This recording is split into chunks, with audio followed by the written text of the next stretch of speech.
Em nome do Pai, do Filho e do Espírito Santo. Amém. Vinde, Espírito Santo, enchei os corações dos vossos fiéis e acendei neles o fogo do vosso amor. Enviai o vosso Espírito e tudo será criado, e renovareis a face da terra. Oremos. Ó Deus que instruíste os corações dos vossos fiéis, com a luz do Espírito Santo, fazei que apreciemos retamente todas as coisas, segundo o mesmo Espírito, e gozemos sempre da sua consolação. Por Cristo nosso Senhor. Amém. Maria, sede da sabedoria, rogai por nós. São José, rogai por nós. Em nome do Pai, do Filho e do Espírito Santo. Amém. Meu querido irmão, minha querida irmã, seja muito bem-vindo ao nosso canal. Nós estamos fazendo o itinerário de reflexão sobre o livro dos Provérbios. Dentro desta obra maravilhosa, pela qual Deus muito fala ao nosso coração, à nossa alma, nós nos encontramos no prólogo, o qual corresponde aos 9 primeiros capítulos. Dentro do prólogo, nós nos encontramos na seção, que corresponde ao capítulo 6, versículos do 1º ao 19, seção esta que pode ser intitulada de 4 avisos. Quais sejam esses 4 avisos? Avisos sobre a finança, a preguiça, a maldade e a perversão do corpo. Hoje nós vamos iniciar sobre este 4º aviso, a perversão do corpo, que se trata, na verdade, de 7 tipos de pecados que o livro dos Provérbios nos apontam, que demonstram o mau uso de membros do nosso corpo. Claro que todo pecado nasce na nossa alma, tem origem na alma, mas eles se manifestam, os pecados se manifestam através do nosso corpo. Então observemos o que diz Provérbios, capítulo 6, versículo 16. Assim diz: 6 coisas o Senhor odeia, e 7 são abominações para a sua alma. Nós estamos aqui num dos trechos mais fortes do livro dos Provérbios. De fato, o Espírito Santo de Deus nos conduz não apenas a conhecer a sabedoria, mas também e, sobretudo, a penetrar no coração do próprio Deus. Quando se fala 6 coisas o Senhor odeia e 7 são abominações para a sua alma, nós vemos aqui um alerta que o pecado não é apenas um erro moral. Não se trata simplesmente de um erro moral. O que em si, se fosse apenas isto, já seria algo grandioso, algo a ser evitado, algo a ser odiado, se tratasse apenas de erro moral. Mas o pecado, por sua natureza, é muito mais do que isso. É algo que fere profundamente o amor divino. A palavra toevot, abominações, 7 são abominações para a sua alma. É usada nas Escrituras, muitas vezes, aliás, é sempre usada, não é muitas vezes, não, é sempre usada nas Escrituras para indicar algo repulsivo ao coração de Deus. Por isso que é muito bem traduzida pela palavra abominações.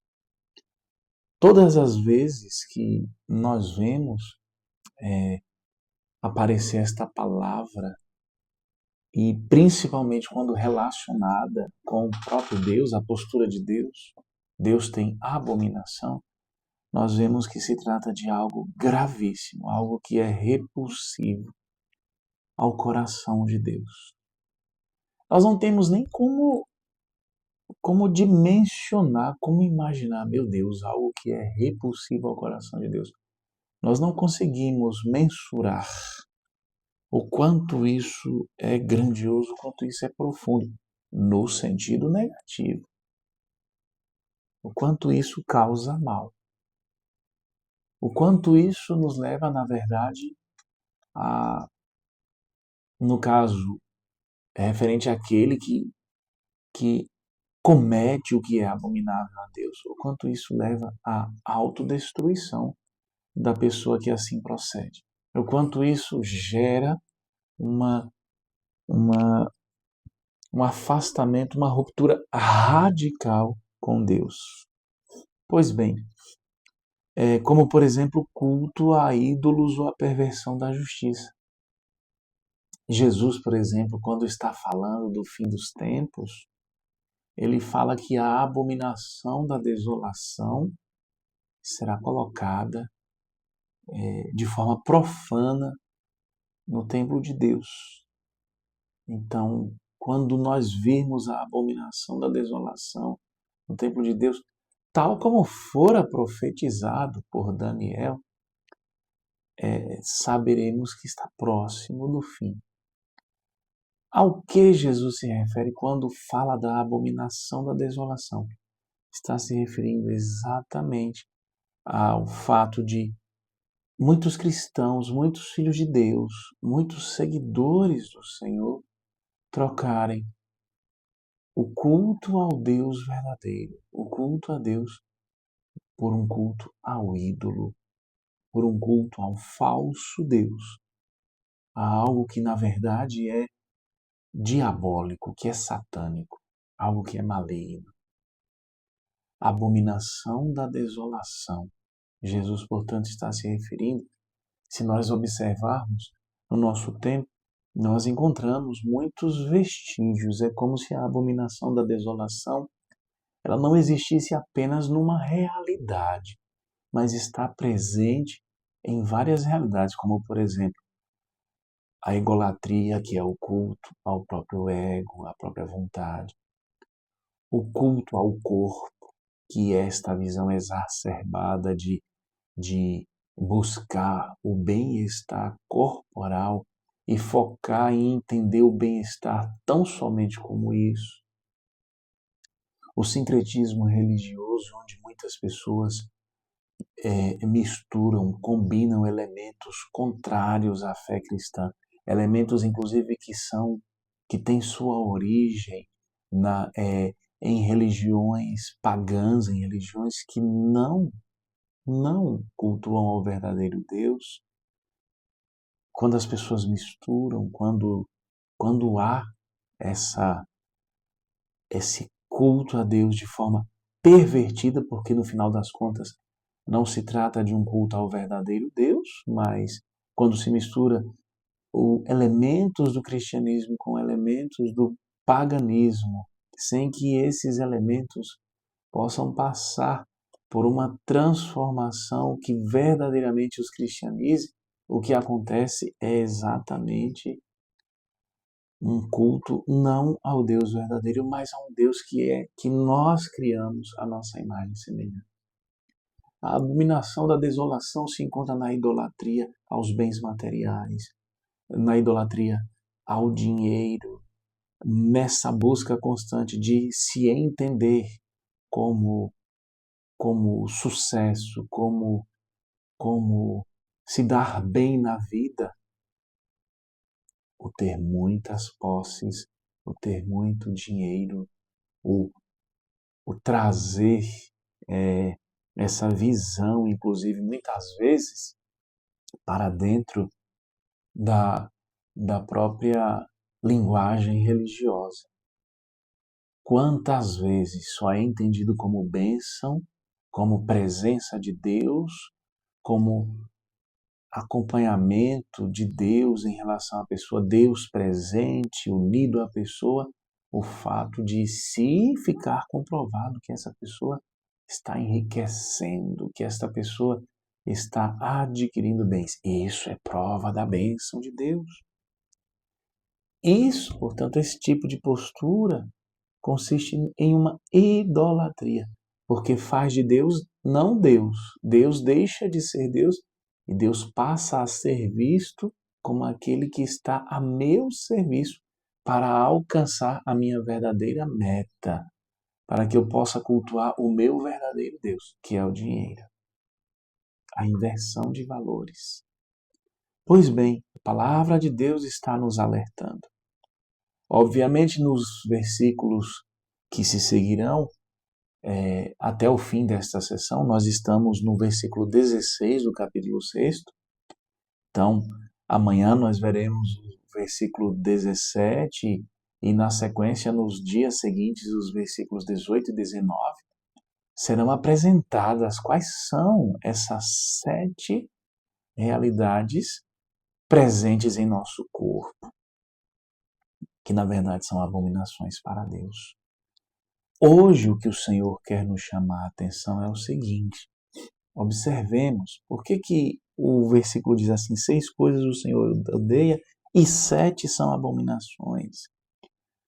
Na verdade, número 6 e 7 é um recurso poético que os antigos hebreus utilizavam, um tipo de paralelismo numérico que dá ênfase crescente.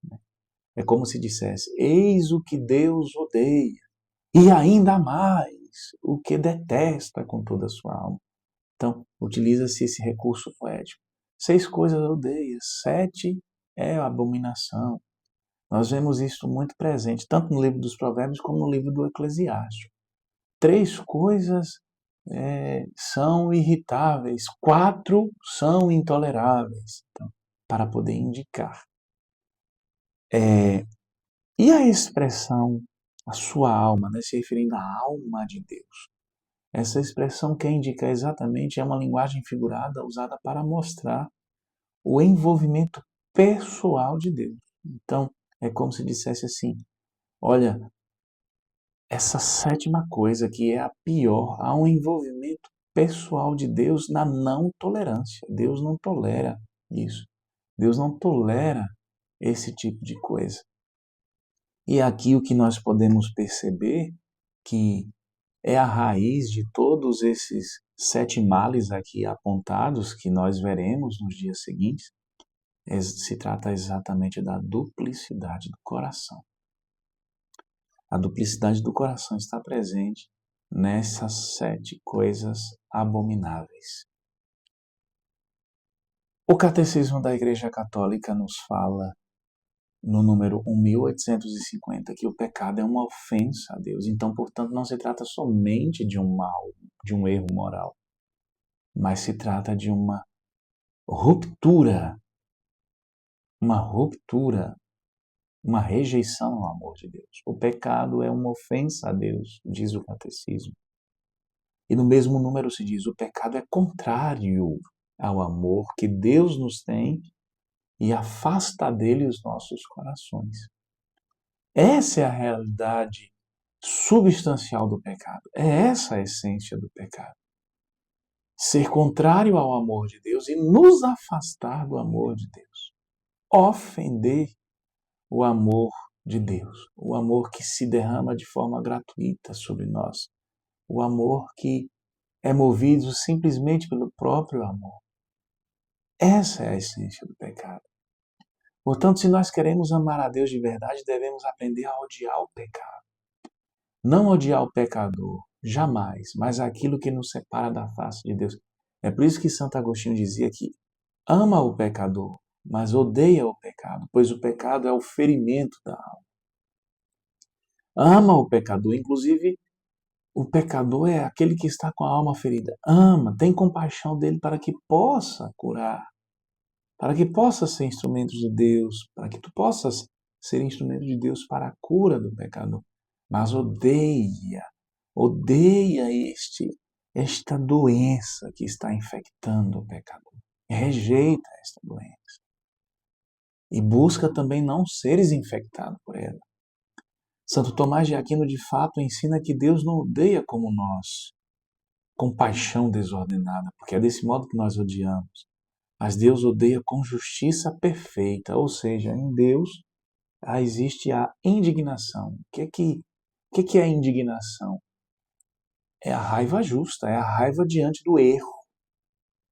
Mas se trata de algo, em relação a Deus, de algo perfeito, onde Deus não procura eliminar o pecador, Deus se insurge, se levanta contra o pecado, preserva o pecador. É como diz aquele ditado popular, né? Não jogar a água suja, mais ou menos isso, né? A água suja da banheira junto com a criança. É jogar a água suja da banheira, mas preservar a criança, não lançar a criança junto com a água suja. Então, por isso que Santo Tomás diz assim: Deus odeia o pecado porque é contrário à sua bondade, que é o fim de todas as coisas. Eis o motivo pelo qual Deus odeia o pecado. Pelo fato de o pecado ser a bondade, ser contrário à bondade de Deus. E a bondade de Deus é o fim de todas as coisas, inclusive do ser humano. O homem é chamado por Deus a caminhar para a glória eterna. A finalidade da existência do homem, e inclusive Deus também nos salvou, é exatamente participar da glória eterna de Deus. Ou seja, fazer a experiência eterna da sua bondade divina. O pecado, portanto, é odiado por Deus porque o pecado, ele retira o homem desta rota, retira o homem desta meta. E Deus que ama, Deus quer que todos sejam salvos e cheguem ao conhecimento da verdade, quer que todos nós possamos nos aproximar dele. Olha quanto Deus é bom, quanto Deus é amoroso. Para finalizar, meus irmãos, eu trouxe aqui algumas perguntas que nós devemos nos colocar e fazer essas perguntas para nós mesmos com sinceridade de coração. O que Deus odeia, eu ainda tolero em mim? Essa é a pergunta. É uma pergunta que você precisa fazer. O que a alma do Senhor detesta, ou seja, aquilo que Deus odeia de forma pessoal, aquilo que Ele detesta, eu ignoro, justifico ou escondo? Não nos esqueçamos que o amor verdadeiro se une em tudo. Se une em tudo. O amor tem esta dimensão unitiva. Então, o amor ama o que o amado ama e o amor rejeita o que o amado rejeita. Se eu amo verdadeiramente a Deus, eu vou amar o que Deus ama. Eu vou amar a sua santíssima vontade. A sua vontade será o meu projeto de vida. Qual é o meu projeto de vida? A vontade de Deus, a realização da vontade de Deus. O amor é unitivo. Então eu amo o que o meu amado ama. E eu rejeito o que o meu amado rejeita. Se o meu amado rejeita o pecado, porque o pecado não faz mal a ele, porque nada pode fazer mal a Deus, mas o pecado faz mal a mim, que sou amado por ele, antes mesmo que eu o ame, então também eu irei rejeitar o pecado. A santidade de fato começa com esse desejo: Senhor, dá-me um coração que se desagrade do mal, como o teu se desagrada, e que se agrade do bem, como o teu se agrada. Esta deve ser a base, o desejo santo que deve nos guiar. Que o Senhor nos ajude, nos proteja e que nos faça abominar tudo aquilo que é abominável a Ele e a desejar, a buscar tudo aquilo que lhe é agradável. Louvado seja nosso Senhor Jesus Cristo, para sempre seja louvado. Fique na paz do Senhor.